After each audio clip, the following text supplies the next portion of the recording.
Hey guys, I have not made this type of video before. I mean, I did once, but I haven't focused that much time on these type of like reading recap videos in a little bit.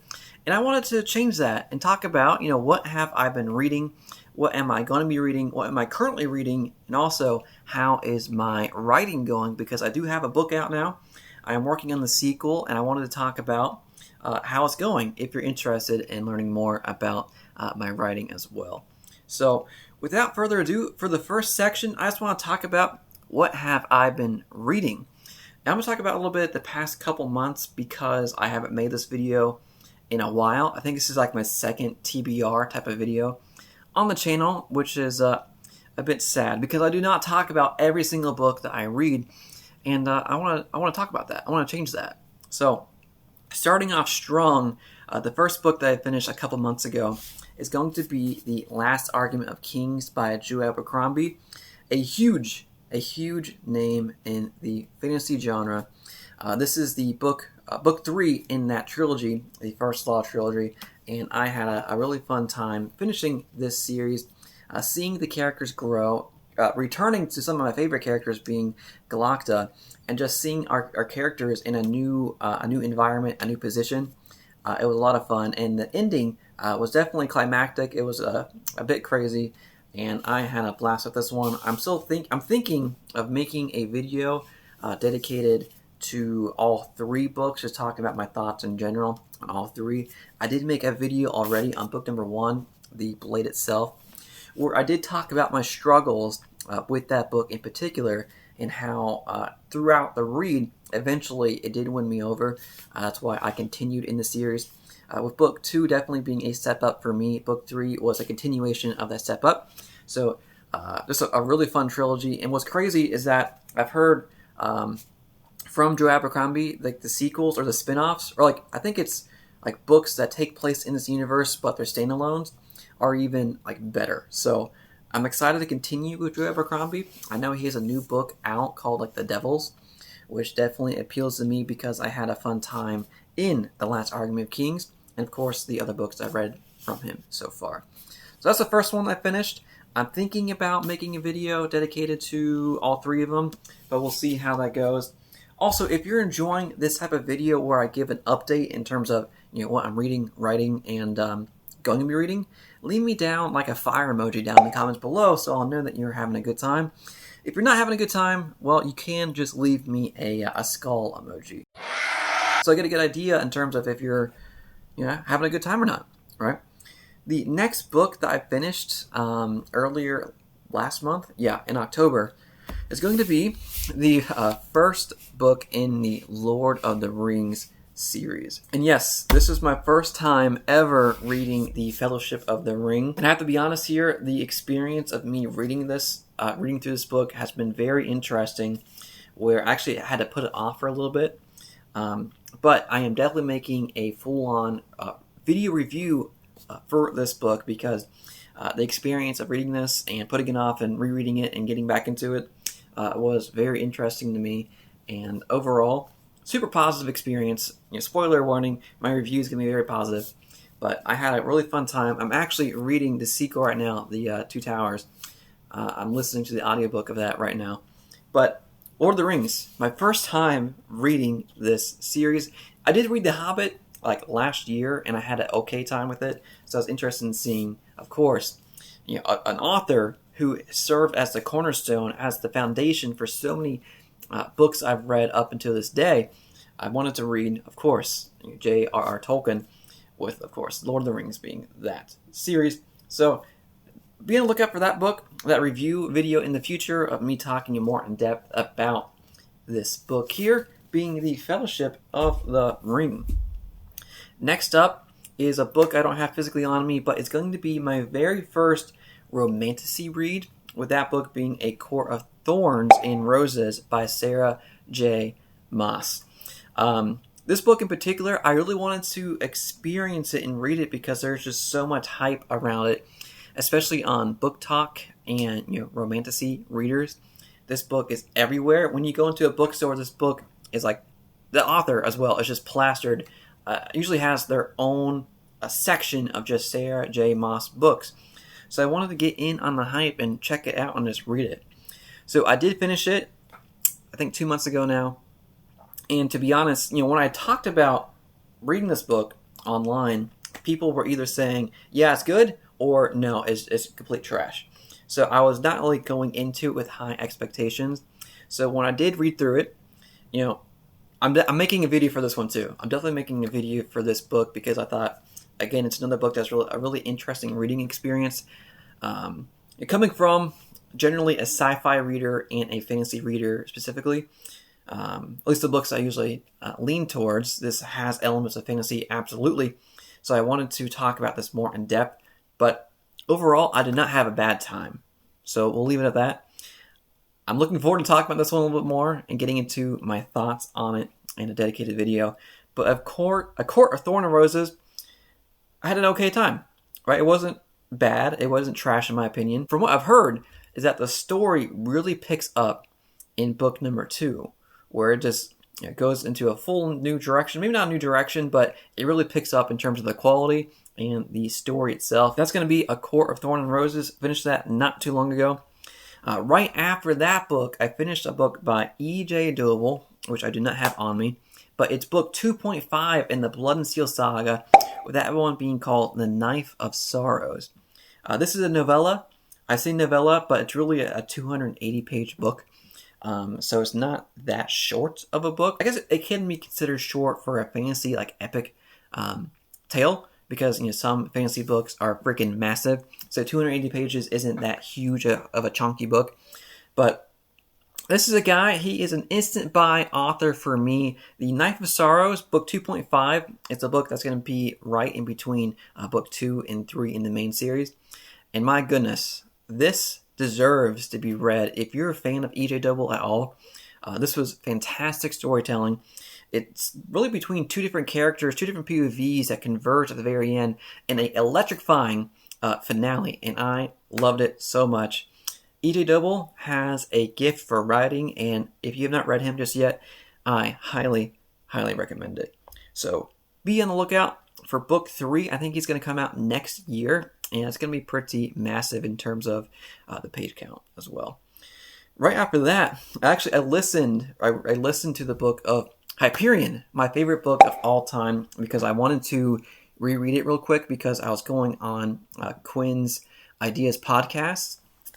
Cosmic Chronicles is the name of that podcast, and we actually just talked about the book in general, Hyperion, and our thoughts on the book. It was a really fun discussion on the characters, the themes, the plot of the story as well, and how it's so impactful in the sci-fi genre. So I wanted to listen to that book one more time, maybe a little bit more prepared for that podcast video, which is not out just yet, but it should be out soon. And my God, this solidified to me again why it's my favorite book of all time. There's just so much that works for me in that book. Also, it gets you in your freaking feels, man. If you have children, there's one story in particular that is gonna hit the nail on the head for you, and you're gonna start tearing up a little bit. So be on the lookout for that. That podcast coming from Quinn. It was a really fun time. Again, fantastic book. I freaking love it. Next book that I finished not that long ago, like a few weeks ago, is going to be my very first Halo book called Halo, the Rubicon Protocol by Kelly Gay. This is my very first Halo book that I've ever read, and at first I was a little bit iffy because the first 50-ish pages-ish was just pure freaking adrenaline pumping action. So I was really struggling to connect to the characters on this one, in the beginning at least, in terms of, why should I care about this particular character and why are they doing what they're doing? But once we got past that first 50-ish pages, it really picked up from there, from having a cast of distinct characters from not only Spartans, but also just normal UNSC, just normal Marines in this world, and it was so much fun, and I really enjoyed how it basically tied in the game Halo Infinite into this book here, because this actually takes place before you, as a player, play Halo Infinite. So you get to get some really nice context in terms of what's going on when you start playing that game. You get some really cool storytelling of how you got to that point, And once you become Master Chief, you get to go through the story, and once you read this, you'll have more context. So this is my very first Halo read again. I am super excited to continue with more Halo books, especially by Kaylee Gay. She has a really fun, action-focused storytelling that is really quick and direct. It's straight to the point. Action is just right there in front of you, and I'm ready for more. So yeah, that's going to be the Rubicon Protocol. Really enjoyed it. If you know of a Halo book that you really enjoyed outside of the Rubicon Protocol, let me know, because I want to check it out very soon. The next book is going to be by an author who's been on my shelf now for over a year, and I have not read any of his books up until this point, until reading a brand new novella that came out not that long ago by Timothy Wolf. I don't have the book on me, but it's called The Whisper That Replaced God. This book, so good. So weird, but so good. If you ever had the intrusive thought of wanting to watch the character Joe from the show You have magical abilities that are mysterious, and the guy, he's freaking crazy. He feels crazy at the same time, but you just wanted to know more about this world and this character and where he was going. So that type of storytelling, it was different, it was unique, and I'm super excited to continue with more books by this author because he did a fantastic job with The Whisper That Replaced God. So if you want something that's a little bit different from your typical fantasy story, I recommend that book because it's like 100 pages or less. So, boom, The Whisper That Replaced God. Next up, one that I finished a couple months ago is going to be the Da Vinci Code by Dan Brown. I really enjoyed this book. I did not realize how much of a thriller it is. I thought it would be more focused on, I don't know, historical fiction because, of course, the Mona Lisa is on the cover in terms of Da Vinci's illustration, the painting. And I did not realize how much of a thriller this one is going to be. Even though it's in the thriller genre, I usually don't read thrillers that often because I usually focus strictly on sci-fi and fantasy, but I want to break out a little bit more into these thriller genres, especially after reading Blake Crouch. He's some of my favorite books, which are pretty much like sci-fi thrillers, and Da Vinci Code is more of like just a straight-up thriller taking place in our everyday world as it is today. It was so much fun. It felt like National Treasure in a way, mixed with the show Evil, because of the religious elements in the book itself. There was a heavy focus on religion that I did not expect in this book, but I did not mind it. But I understand why there are a lot of reviews that focus on that religious aspect of the book. I also watched the movie, The Da Vinci Code, and I thought it was okay. The book, for me, was a lot more fun to read. Next up is going to be book number 2 in the Silo series called Shift by Hugh Howey. I really enjoyed Wool, book number 1. I loved the Apple TV show of Silo. Season 1 was fantastic. After I finished Season 1, I had to find out what was going to happen next, which is why I picked up Wool. And I didn't realize that the Silo TV show only covers half of that first book. So once I got past that point, I was learning so much.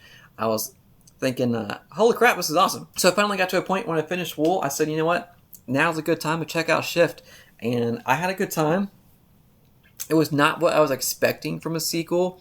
It felt more of like a prequel that led up to the events at the end of book 1. So it gave you a lot of context on how we got to a certain situation in the book, which is good.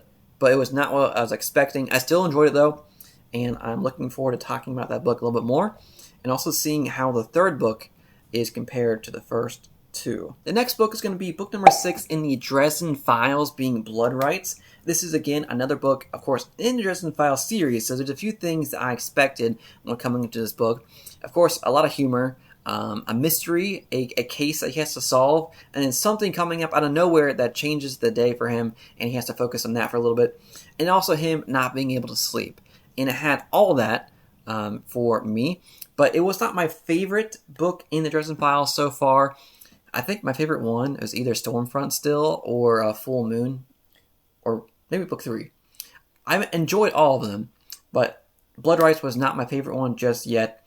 I know we keep focusing on the vampire elements in this series, and I wanted to kind of break away from that a little bit, but we focus more on the vampire elements, which makes sense because we did get some really big revelations in the story for Harry, which I did enjoy seeing. It just wasn't my favorite case so far presented in this series. But of course, I'm looking forward in continuing in the Dresen Files series because it's just a really kind of cozy feel, a cozy feel-good type of book that I enjoy listening through. Because so far, I've read physically the first 2 books on my Kindle. From then on, I listen to the book, and the narrator does a fantastic job with that. The next book I actually do have on hand, with that being Long Past Dues, which is the sequel in the Unorthodox Chronicles by James J. Butcher, which is the son of Jim Butcher, who wrote the Dresen Files. So in this particular month, I've been going down the urban fantasy tunnel a little bit, focusing on only urban fantasy because it's actually one of my favorite subgenres that I found out. I really enjoy the mix or the mashup of just a normal big city, or today as it is right now, mixed with fantasy elements. I really enjoy that. So, Long Past Dues, it definitely was a more fun experience compared to book number 1. Even though I enjoyed book number 1, book number 2 for me stepped it up for the characters that are presented in the story and presented a very intriguing case mystery type of element with a really fun magic system that we got to explore a little bit more in this book. This series, for me, it feels like a more YA version of the Dresen Files because our main character is pretty young. So I think that's done intentionally, but I'm looking forward to book number 3, which I think has already been announced. The cover's already out. And in the future, I am planning on making a video on all the books I'm reading in the urban fantasy genre. I'm going to make a video called something like, I read urban fantasy for 30 days, something similar to that. Or talk about all these books, including this one here. But if you are a fan of the Dresen Files, I think you'll have a fun time with this one too. The next one that I just finished a couple days ago is going to be a Embargo on Hope by Justin Doyle. This one has a fantastic chapter 1. It blew me out of the water for a chapter 1 beginning. It clearly set up the tone and direction of where we're going to go for this book. I actually listened to the audiobook of this story, and the narrator did a fantastic job bringing the story to life. The audiobook is brand new, just released a couple weeks ago, very new, and I highly recommend this series. If you're looking for a classic sci-fi story with elements of fantasy mixed in it as well, with a very high-tension, almost chosen one prophecy type of feel, you're going to have a fun time with an Embargo on Hope. It kind of felt like Red Rising in a way, which is a good thing. So I am looking forward to continuing in this series in the future. That's a little bit of an Embargo on Hope. Those are all the books that I've read in the past 2 months-ish. In terms of what I'm reading right now, the book that I'm kind of close to finishing is going to be Soul Fraud by Andrew Givler, which I do not have in front of me. This is, again, another book in my urban fantasy venture month that I'm going down. And this one's just knocking it out of the park for me. It's so much fun. It feels different from Dresen Files, but somewhat unique, but a different tone to it for sure. A different perspective in urban fantasy. And I'm really, really enjoying it so far. And I think there's like 3 more books already out in this series. So I'm looking forward to continuing with that. And of course, finishing the first book, of course, I'm only, I think, 80% into it. So I have 20% left to go. So I should finish it here very soon. The next book that I'm going to read, actually, let me talk about what I am reading first. Raven's Gate. I'm still working my way through that at night at the moment. That's by Anthony Horowitz. So I wanted something to read at night that didn't take too much mental capacity to really just like focus in on. Something that I can read and still comprehend, but not have to focus so much brain power on. So that was why I chose Raven's Gate, because I wanted to go back into my childhood a little bit and read that book that I remember reading, I think, 2 or 3 times as a kid. So I want to get back into that. So that one's still ongoing. I think I'm about 20% into that one, so not too far. The next book that I am reading is going to be Harry Potter and the Sorcerer's Stone. I just started that one because here in the near future, I'm going to be doing another book battle between the Sorcerer's Stone versus the Fellowship of the Ring. So I'm talking to a few booktubers right now to get that lined up sometime at the end of November or towards the very beginning of December. So be on the lookout for that. I'm listening to the audiobook of that one so far, and I should finish that here pretty soon. And to be honest, it's been a while since I've read any of the Harry Potter books, instead of just watching the movie around Christmas time. And so far, it's been a lot of fun. I'm only maybe 2 chapters in, but I'm really enjoying it so far. So it's really great storytelling. The next book that I am reading at the moment, when I'm walking the dogs or walking around my neighborhood, is going to be the Lord of the Rings, book number 2 here, The Two Towers. So I really wanted to continue after the Fellowship of the Ring because I had such an enjoyable time with the Fellowship of the Ring. I want to continue that kind of warm and cozy feeling of getting back into Middle-earth. So I'm reading to this, not as my focused audiobook, with Harry Potter being my focused audiobook, but I wanted to continue with this series for sure. And look at these editions right here, man. This edition, illustrated edition by Alan Lee, looks so freaking good. The illustrations inside are fantastic as well. Let me just find a random one here. Look at that. Looking real good right there. So, going through that, I'm at the very beginning of that one still. So that one's still ongoing. So yeah, those are all the books I'm currently reading right now. So in terms of my TBR to be read, there are 4 books that I have lined up that I want to read, with the continuation of urban fantasy for me being a Time-Marked Warlock by Shami Stovall. This one, I've heard so many fantastic things about this book, and I also read something about it being like Groundhog Day mixed with the Dresen Files, which sounds appealing for sure, and I love urban fantasy, so this is probably going to be my next book right after I finish Soul Fraud. So that's going to be my next one, Time-Marked Warlock. Super looking forward to that here pretty soon. The next one is going to be an indie book by Callum Lott, A Dirge for Cassius. And let's look at that cover, man. That cover is epic. It has serious Hyperion vibes. And I'm pretty sure that Callum said that Hyperion was a influence or a inspiration for this story. So I am super looking forward to that. I've heard fantastic things about this book. It's also going to be a duology here as well, with book number 2 being worked on right now by Callum. But I've heard a lot of fantastic things about this book, with some really cool maps in here too. And look at that. So that's going to be my next read, probably after Time-Marked Warlock. Next up is going to be The Sunset Sovereign by Laura Huey, which I've heard a lot of fantastic things about this. It has a beautiful cover. Laura actually sent this to me a while ago, so I really want to get to it. And also, the interior format looks really cool with these mountains down here at the bottom. So that looks really cool. And I'm pretty sure this is a story where the main character is a dragon, so the POV is from a dragon. Or I haven't read that before, so I'm really looking forward to getting into a not that long of a fantasy story from a dragon's POV. So I'm looking forward to that. It's going to take place somewhere in between, maybe between these books I'm about to read. But it's going to be The Sunset Sovereign right here. The next one that I have lined up after that, or in between that, depending on how I feel, is going to be by Timothy Wolf. The guy that I talked about earlier, who wrote the really creepy but fun fantasy book, wrote this one right here called Platinum Tinted Darkness, which is going to be book 1 of the Legacy of Bullum. And there's 2 more books out for this series right here. But I think this one's going to be just a classic fantasy, epic type of feel. So I'm looking forward to getting into the story because I had such a fantastic time with his novella. I want to get into his main series, with there being 2 more after this. So those are the books that I have planned next for me to read.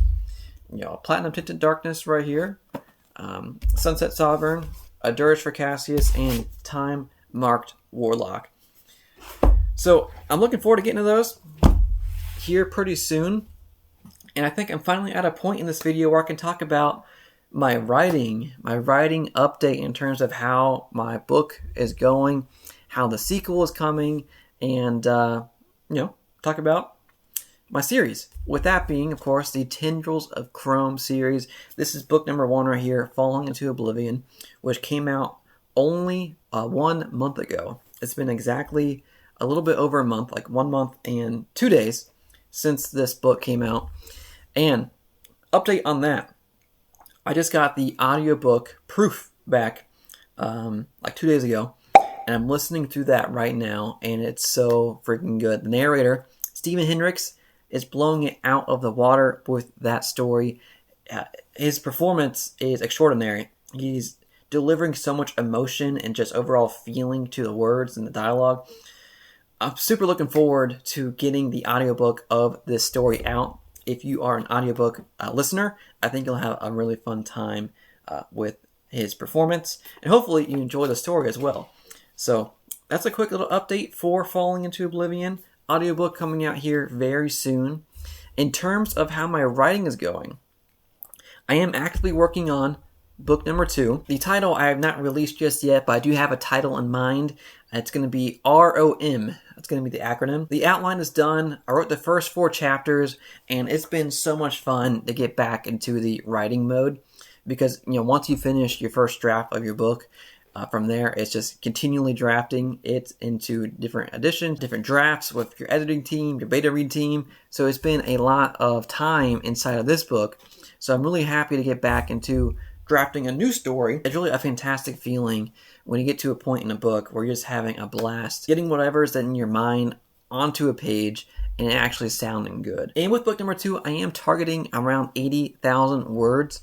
With this book coming in at 69,000, so it's not that much longer, but it's going to be a little bit longer because I wanted to spend a little more time in this world. And from book 1 to now, writing book 2, I feel just so much growth. I mean, at least in my opinion, in terms of my writing, in terms of looking at my very early drafts of book number 1 compared to now, I feel much more confident. I'm getting through book 2 a little bit faster when I have time, right? It's when I have time to start writing and I get into that mode, that mindset where the words just come off of my fingers, man. It's been a while since I've had a moment to where I just write 1,000 or 2,000 words in a given day, because I've been so focused on the launch of this book here and listening to the audiobook and of course reading and doing YouTube and life in general outside of that. So I am still making progress on book 2. The outline is done again. I've written the first 4 chapters and it's so much fun. And I'm really looking forward for you guys to see what happens next for our main character, Soul, and where we're going to go from there. So in terms of a percentage, I would say I'm about 10, maybe 8% done so far with the draft of book number 2. So there's still a good amount to go, but it's all outlined. I know exactly what I want to happen and the big events that I want to hit in the book. It's just getting to the point of me actually writing it. So by next month, hopefully I have a bigger percentage for you. If you are interested in checking out book 1 and also the sequel, hopefully coming out sometime in 2025 next year. So that's it. And there we go. I hope you enjoy this type of update video where I talk about what I've read, what I'm reading, what I'm going to be reading, and also how my writing is going. And if you did enjoy it, leave that fire emoji down below. If you did not enjoy it, leave the skull emoji. And, I'll be a little bit sad, but it's okay. It's all right. Also, what book are you reading right now? Let me know down below as well. So again, thank you so much for joining in. Have a good one. Keep reading. Peace.